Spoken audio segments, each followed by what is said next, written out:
In a small village, surrounded by lush forests, there was a wise old man known as the mentor.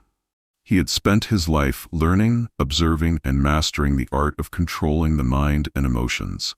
People came from far and wide to seek his counsel, for he had a way of teaching that was both deep and simple.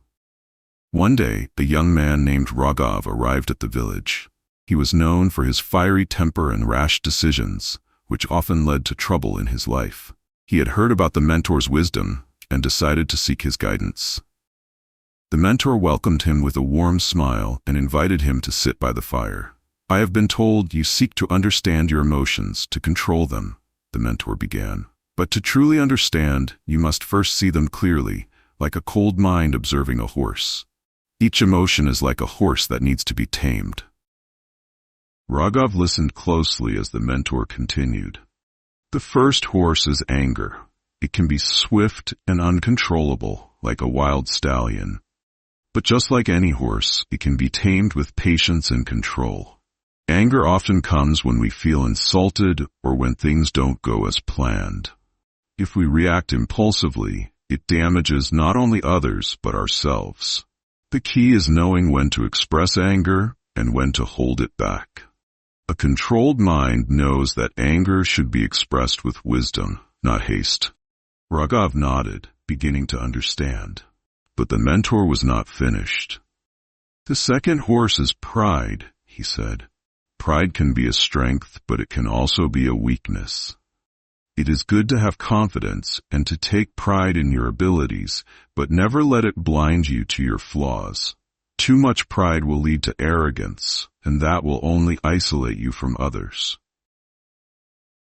Raghav thought about his own pride, which had often led him to reject help from others. He could see how it had hurt him. "The third horse is greed," the mentor continued. "Greed is not inherently bad. When it drives us to seek knowledge or pursue a noble goal, it can lead to growth. But when it leads us to take shortcuts, to seek things without understanding, it becomes dangerous. Greed for knowledge is a virtue, but greed for power, for wealth at the expense of others, is a vice." Raghav felt a shift within him. His desire for success had often led him to make choices that were not aligned with his true values. But now he understood the difference between healthy ambition and destructive greed. "The key," the mentor said, "is using your intellect to tame these horses. Each emotion can be a guide, but it is your mind that must lead. Learn to control your anger, balance your pride, and channel your ambition in the right direction. And remember, every day is a chance to learn something new. Life itself is a constant lesson." With those words, the mentor stood and motioned for Raghav to follow. "Now, go and put what you have learned into practice. The true test of knowledge is in how you live it." As Raghav walked away, he felt lighter, as though a burden had been lifted from his heart.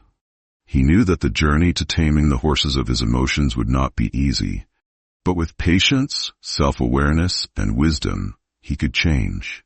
He would learn, grow, and be the master of his own fate.